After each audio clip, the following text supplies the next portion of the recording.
இப்போ இந்த டிவோர்ஸ்க்கு பின்னாடி நிறைய பேசுகிறாங்க. ஒரு பின்னால் ஒரு பெரிய அரசியல் இருக்குது அப்படின்ட்டு.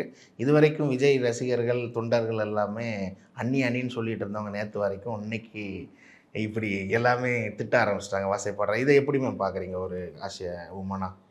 ஓகே. ஸோ விஜய் அரசியல் வந்திருக்கிறாரு, வரவேற்கத்தக்கது தான். நிறைய பேர் என்ன சொன்னாங்க, டிவி கேக் வந்துட்டு அவங்களுக்கு பிடிச்ச மாதிரி அதுக்கு ஒரு எக்ஸ்பான்ஷன் வச்சாங்க. ஆனால் இன்னைக்கு இன்றைய தினத்தில் அவர் ஒரு கட்சியின் தலைவர். ஆனால் அவருடைய தொண்டர்கள்லாம் யாருன்னு பார்த்தோம் அப்படின்னா அவருடைய ரசிகர்கள். அவங்களுக்கு இதுக்கு முன்னாடி ஏதாவது பொலிட்டிக்ஸில் ஏதாவது அனுபவம் இருக்கான்னு கேட்டால் கிடையாது.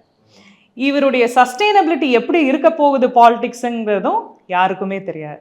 ஏன்னா பிரபலங்கள் நிறைய பேர் வந்துட்டு கட்சிகள் ஆரம்பித்தாங்க.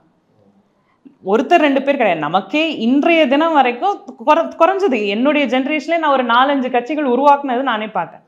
அதனால் இவங்களுடைய சஸ்டெயினபிலிட்டி இதுதான்.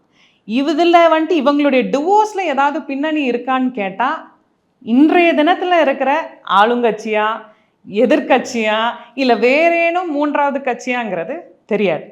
ஆனால் ஒரே ஒரு முக்கியமான ஒரு தலைவர், அரசியல் கட்சியின் தலைவர், இன்னார் வீட்டில் இருந்து நீ முதல்ல வெளியே வா, அதுக்கப்புறம் நீ கட்சிக்கு வரலான்னு சொன்னார்.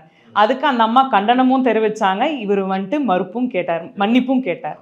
இதில் எது உண்மை அப்படிங்கிறது, யார் அந்த ஆக்ட்ரஸ் அப்படிங்கிறதும் யாருக்கும் தெரியாது. இதில் ஏதாவது பொலிட்டிக்கல் பிஹைண்ட் ஏதாவது இருக்கா அப்படிங்கிறதும் unless and until petitioner Sangeetha Vijay disclose பண்ணால் மட்டும்தான் தெரியும். ஆனால் அப்படி இருக்கிறக்கும் வாய்ப்புகள் கிடையாது. ஏன்னா இது 1 வருட 2 வருட திருமண பந்தம் இல்லை. 1998 அவங்க 2 பேரும் ஹஸ்பண்ட் அண்ட் ஒய்ஃப். கிட்டத்தட்ட 32-33 வருஷம் ஆயிடுச்சு.